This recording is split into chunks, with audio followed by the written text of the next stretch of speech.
নিশ্চয় চক পৰি যেহেতু বিশাল ফুকন লগতে ৰঞ্জিত কাকতি এই দুজন প্ৰবঞ্চকৰ কথা ইতিমধ্যে ডিব্ৰুগড়ত চৰ্চা হৈছিল ইতিমধ্যে তেওঁলোকক আৰক্ষীয়ে আৰক্ষীয়ে গ্ৰেপ্তাৰ কৰিছে আৰু যিখিনি আইনী ব্যৱস্থা আছে সেইখিনি লৈছে কিন্তু তাৰ মাজতে আন এটা নাম নাৰায়ণ পালে কিন্তু বহু লোকক এইদৰে প্ৰবঞ্চনাৰ জালত ফচাই তেওঁলোকৰ পৰা ধন আত্মসাৎ কৰিছিল আৰু বিগ গোল বুলি এটা তেখেতে অনলাইন ট্ৰেডিং কোম্পানী খুলিছিল য'ত লোকসকলে ধন বিনিয়োগ কৰিছিল আৰু কেইদিনমানৰ পূৰ্বে ৰাতিৰ ভিতৰতে সেই কোম্পানীটো বন্ধ হৈ থাকিল আৰু সেই কোম্পানীটো বন্ধ হোৱাৰ লগে লগে যিসকল লোকে তাত ধন বিনিয়োগ কৰিছিল সেই ধন এতিয়া বৰ্তমান সময়ত তেওঁলোকৰ মৰা পৰিল গতিকে এটা কথা কোৱা হয় যে এই নাৰায়ণ পাল এইগৰাকী ব্যক্তিয়ে প্ৰায় 500 কোটি টকা প্ৰবঞ্চনাৰে লুণ্ঠন চলালে বুলি কোৱা হয় আৰু এই কথাখিনি যেতিয়া পোহৰলৈ আহে নাৰায়ণ পাল সেই সময়ত আত্মগোপন লাহেকৈ কৰিবলৈ ধৰিলে আৰু নাৰায়ণ পালক সহায় কৰিছিল ডিব্ৰুগড়ৰ কেইটামান জাতীয় সংগঠনে নাৰায়ণ পালক এইটো কথা কৈছিল যে আমি আপোনাৰ নামটো পোহৰলৈ আহিবলৈ নিদিওঁ আমি সাংবাদিককো মেনেজ কৰিম আমি আন যিখিনি পক্ষ থাকে আৰক্ষীকো মেনেজ কৰিম সেই বুলি কয় একাংশ জাতীয় সংগঠনৰ যি নেতা আছে যি লিডাৰ আছে সেই লিডাৰে নাৰায়ণ পালৰ পৰা প্ৰায় 6 লাখ টকা সৰকাই আনিল প্ৰায় 4 লাখ টকা সৰকাই আনিল আৰু বৰ্তমান সময়ত আমি যদি চাওঁ সেই তাৰপিছত সেই যি সংগঠনৰ নেতা আছে সেই সংগঠনৰ নেতাই কিছু পৰিমাণে এই নাৰায়ণ পালক কিছু ৰক্ষণাবেক্ষণ দিবলৈ চেষ্টা চলাইছিল কিন্তু লাহে লাহে এতিয়া কথাবিলাক পোহৰলৈ আহিব ধৰিছে আৰু বৰ্তমান সময়ত যিগৰাকী নাৰায়ণ পাল যিগৰাকী বিগ গোল নামৰ এটা অনলাইন ট্ৰেডিং কোম্পানী খুলি 500 মান কোটি টকাৰ যিহেতু লুণ্ঠন চলালে সেই এতিয়া নাৰায়ণ পাল বৰ্তমান সময়ত কিন্তু আত্মগোপন কৰি আছে পলাই আছে গ্ৰেপ্তাৰৰ ভয়ত আৰু হয়তো যেহেতু আৰক্ষী তদন্ত এতিয়া জোৰদাৰ গতিত চলিছে এইসমূহ যি অনলাইন ট্ৰেডিঙৰ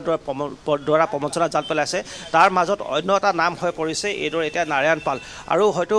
আৰক্ষী জালত পূৰ্ণ সম্ভাৱনা আছে নাৰায়ণ পালৰ পৰা আৰু এই ক্ষেত্ৰত এটা কথা মই উল্লেখ কৰিব বিচাৰিছোঁ যিসকল তথাকথিত সংগঠনৰ নেতাই নাৰায়ণ পালক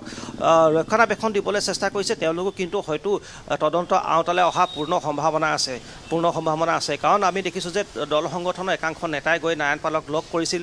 কৰি তেওঁলোকৰ লগত দাম দৰ কৰিছিল যে আপোনাক নামটো আমি পোহৰলৈ আহিবলৈ নিদিওঁ আমি সাংবাদিককো মেনেজ কৰিম আমি আন যি আৰক্ষী আছে সেই সকলোকে আমি মেনেজ কৰিবলৈ আমি চেষ্টা কৰি মেনেজ কৰিম গতিকে সেই মেনেজ কৰাৰ ক্ষেত্ৰত 6 লাখ টকা ইতিমধ্যে লৈ আনিছিল 6 লাখ টকা দি মেনেজ কৰাৰ তেওঁলোকে এটা চেষ্টা চলাইছিল কিন্তু লাহে লাহে কথাবিলাক পোহৰলৈ আহিছে এতিয়া আৰু টমাছ এই মুহূৰ্তত আপোনাক ধন্যবাদ জনাইছোঁ আমাৰ সবিশেষ তথ্যখিনি আপুনি জনালে ইতিমধ্যে জনাইছোঁ আজি বিশাল ফুকনক পুনৰ আদালতত হাজিৰ কৰা হ'ব আৰু আৰক্ষীয়ে নিজৰ জিম্মাত বিচৰাৰ পূৰ্ণ সম্ভাৱনা আছে সমান্তৰালকৈ ডিব্ৰুগড়তে আন এক বৃহৎ কেলেংকাৰী সংঘটিত হৈছে নাৰায়ণ পাল নামৰ এগৰাকী ব্যক্তি আৰু সেই ব্যক্তিগৰাকীয়ে বহু লোকৰ পৰা ট্ৰেডিঙৰ নামতে বৃহৎ পৰিমাণৰ ধন আত্মসাতৰ সেই তথ্য লাভ কৰিছে বিগ গোল প্ৰতিষ্ঠানৰ জৰিয়তে নাৰায়ণ পালে এই লোকসকলক প্ৰবঞ্চনা কৰি আহিছিল কিন্তু এই নাৰায়ণ পালক এতিয়া এই সমগ্ৰ কেলেংকাৰী বিষয়টোৰ সন্দৰ্ভত গাপ দিবৰ বাবে লুকুৱাই ৰাখিবৰ বাবে চেষ্টাত নামি পৰিছে এতিয়া একাংশ স্থানীয় সংগঠন আৰু এই সংগঠনসকলে সেই কথা কৈছে যে সকলো মেনেজ কৰা হ'ব সাংবাদিককো মেনেজ কৰা এক প্ৰকাৰ চেষ্টা কৰা পৰিলক্ষিত হৈছে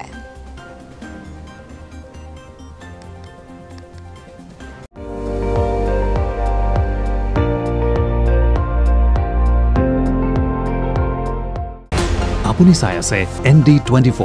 সৰ্বশ্ৰেষ্ঠ নহয় সৰ্বোত্তমৰ দৌৰ